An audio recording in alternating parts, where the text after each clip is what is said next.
Hello बच्चों, स्वागत है आपका हमारे चैनल पे। तो हम बात कर रहे थे इस्लाम धर्म के उदय के बारे में और इसके विस्तार के बारे में। 2 वीडियो हमने अपने चैनल पे अभी तक इस चैप्टर के डाल दिए हैं। तो अभी तक आपने उन वीडियो को नहीं देखा है तो एक बार आप उन वीडियो को देखिए, ताकि ये जो वीडियो है ये आपको पूरी तरह से समझ में आए। तो आज हम पढ़ेंगे खलीफाओं के शासन के बारे में कि इनके शासन का विस्तार कैसे हुआ, विस्तार होने के बाद यहाँ गृह युद्ध हुए और यहाँ जो अलग अलग संप्रदाय थे उनका निर्माण किस प्रकार हुआ। तो वीडियो शुरू करने से पहले यहाँ पर काबा आप देख रहे होंगे, काबा के बारे में कुछ पढ़ लेते हैं, क्योंकि आजकल उत्तराखंड में कक्षा 11 वालों के अभी परीक्षाएं चल रही हैं, परीक्षाएं शुरू हो चुकी हैं। तो इतिहास अभी भी उनका अभी पेपर हुआ नहीं है। तो जो प्रश्न परीक्षा में पूछे जाते हैं इस अध्याय से, उसी को मैं यहाँ पर कुछ आपको बताऊंगा। उसके बाद हम अपना ये टॉपिक जो खलीफाओं का शासन है इसको कंटिन्यू करेंगे। तो पहला है काबा। तो काबा को लेकर अक्सर प्रश्न पूछा जाता है। आप ऊपर चित्र देख रहे होंगे, पिछले 2 वीडियो में भी आपने इस चित्र का वीडियो देखा होगा। तो ये घनाकार ढांचा है, इसके चारों ओर लोग चक्कर लगा रहे हैं और इन्हीं घनाकार ढांचों पर पहले बुतों को रखा जाता था। जहाँ जो अरब के छोटे छोटे कबीले थे वो अपने अपने बुतों को यहाँ पूजा करते थे। बाद में जब मदीना में इस्लामी राज्य की स्थापना हुई, पैगंबर मोहम्मद साहब वहाँ के शासक बने, उसके बाद उन्होंने मक्का को जीता। तो मक्का से इन बुतों को हटा दिया गया और पैगंबर साहब ने कहा कि जो काबा है, काबा की ओर मुंह करके सभी लोग इबादत करेंगे। तो काबा के बारे में अक्सर प्रश्न पूछा जाता है। हम पढ़ लेते हैं काबा होता क्या है, आप इसको नोट कर लीजिए और यह आपकी परीक्षा में जरूर पूछा जाएगा, जो 3 या 4 दिन बाद आप लोगों के पेपर होने वाले हैं। तो काबा एक घनाकार ढांचा वाला अरबी समाज का धार्मिक स्थल था, ये आप समझ ही गए होंगे। इसे ही काबा कहा जाता था, जो मक्का में स्थित था, जिसमें बुत रखे हुए थे। तो इस्लाम में इसको बुतों को सनम भी कहा जाता था। अलग अलग कबीलों के अपने अपने बुत हुआ करते थे, या वो अपने अपने सनम को पूजते थे और हर वर्ष वहाँ के लोग इस इबादत गाह धार्मिक यात्रा करते थे। तो मक्का एक धार्मिक स्थल था, वहाँ के लोग काबा में इबादत करते थे तथा हर वर्ष वहाँ धार्मिक यात्रा करते थे, जिसको हज कहा जाता था। मक्का यमन और सीरिया के बीच में के व्यापारिक मार्गों के चौराहे पर स्थित था। काबा को एक ऐसी पवित्र जगह हरम माना जाता था जहाँ पर हिंसा वर्जित थी और सभी दर्शनार्थियों को सुरक्षा वहाँ पर प्रदान की जाती थी। तो शुरुआत में जब पैगंबर मोहम्मद साहब मक्का में थे तो इस काबा पर इन्हीं के कबीले, ये कुरैश कबीले के थे, इनका नियंत्रण था। तो ये हो गया काबा। अगर आपकी परीक्षा में काबा को लेकर प्रश्न आएगा तो आप उसका जो आंसर लिखेंगे ये लिखेंगे, तो आप इसको नोट कर लीजिए। दूसरा एक महत्वपूर्ण प्रश्न है जो अक्सर परीक्षा में पूछा जाता है कि हजरत मोहम्मद की प्रमुख शिक्षाएं क्या क्या हैं।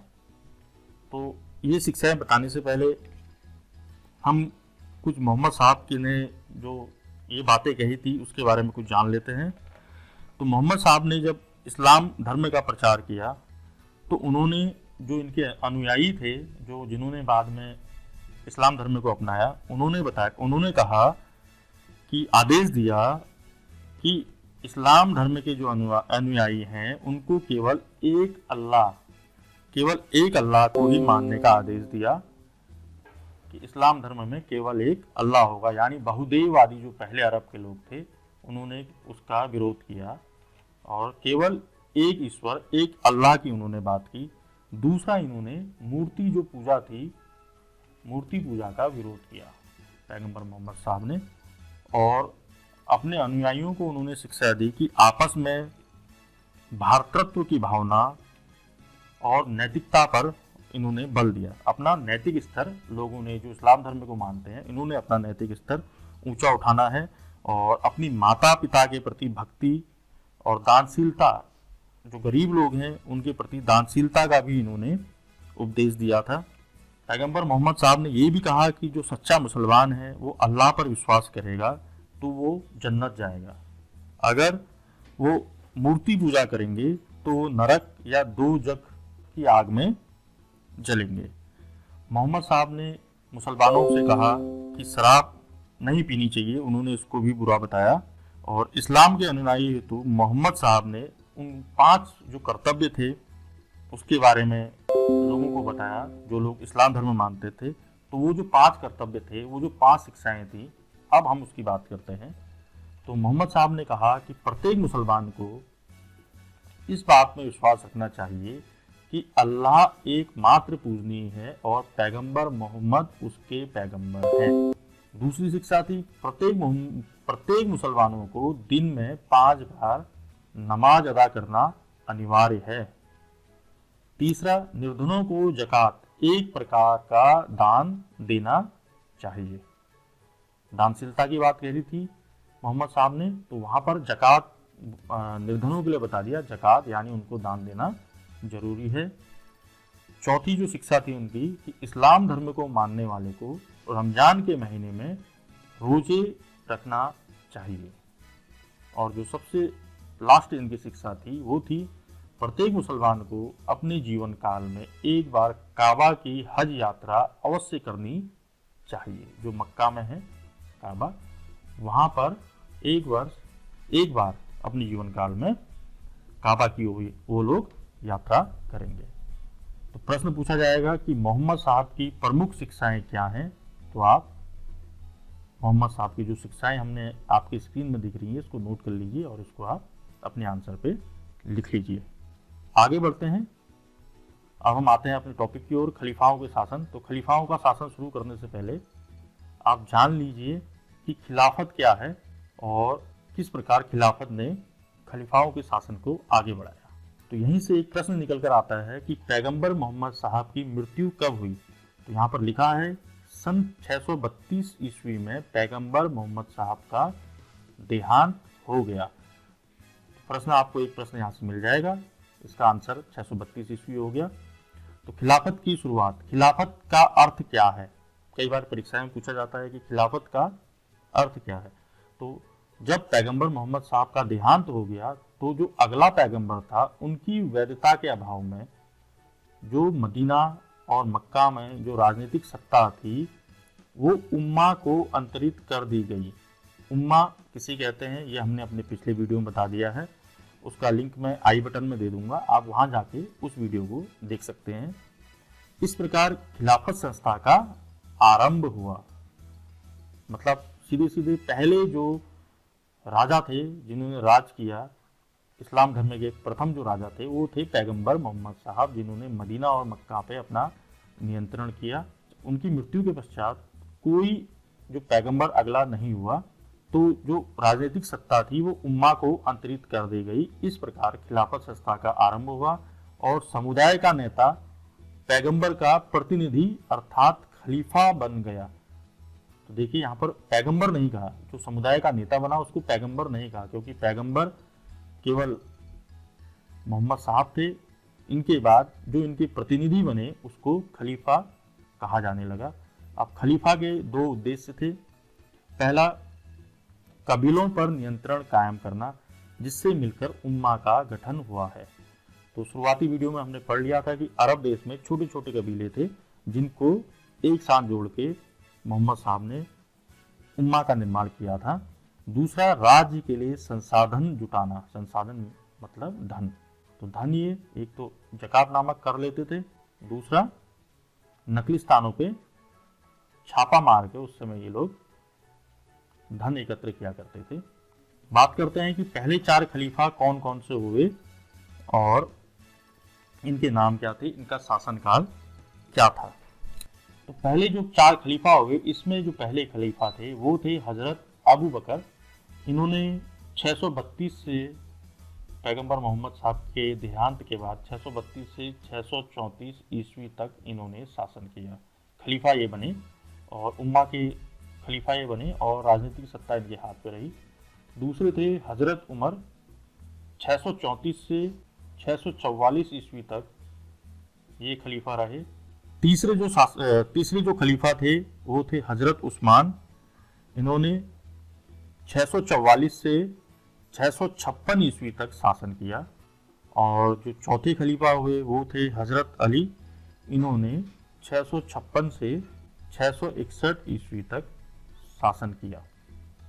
अब हम जानेंगे कि जब ये खलीफा, खिलाफत के बारे में आप समझ गए होंगे, और खिलाफत के 2 उद्देश्य आप इसको भी याद कर लीजिए, ये आप समझ गए होंगे।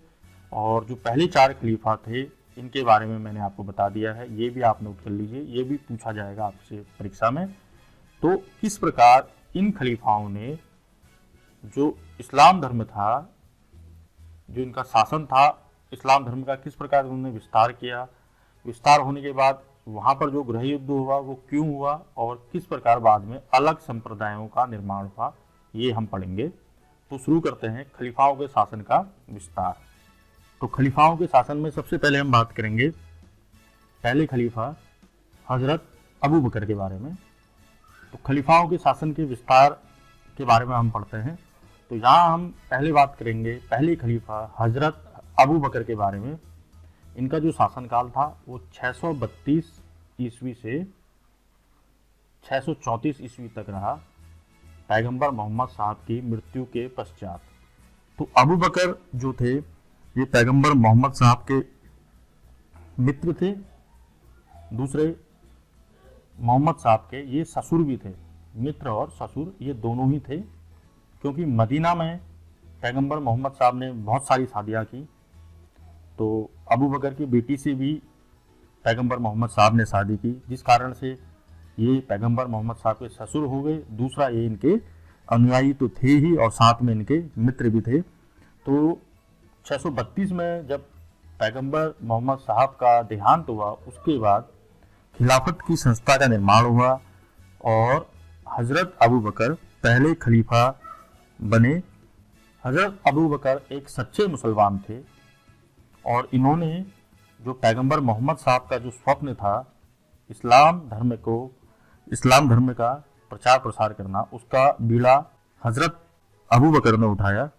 जिस समय ये पहले खलीफा बने उस समय रोमन साम्राज्य और ईरान के जो ससानी वंश थे, इन साम्राज्यों के बीच संघर्ष चल रहा था और युद्धों के कारण रोमन साम्राज्य और ईरानी साम्राज्य जर्जर हो गया था।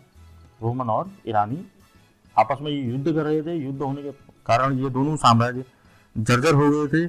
और जो इन साम्राज्य के अंतर्गत उस समय जो देश थे, जो इन साम्राज्यों के, रोमन और ईरानी साम्राज्य के अधीन थे, वो देश थे सीरिया, मिस्र, इराक, एशिया माइनर, आर्मेनिया और बाल्कन प्रायद्वीप, उत्तरी अफ्रीका। तो ये जो देश थे ये उस समय रोमन साम्राज्य और ईरानी साम्राज्य के अधीन थे और यहाँ की जनता रोमन और ईरानियों के बीच जो युद्ध होते रहे उससे थक चुकी हुई थी।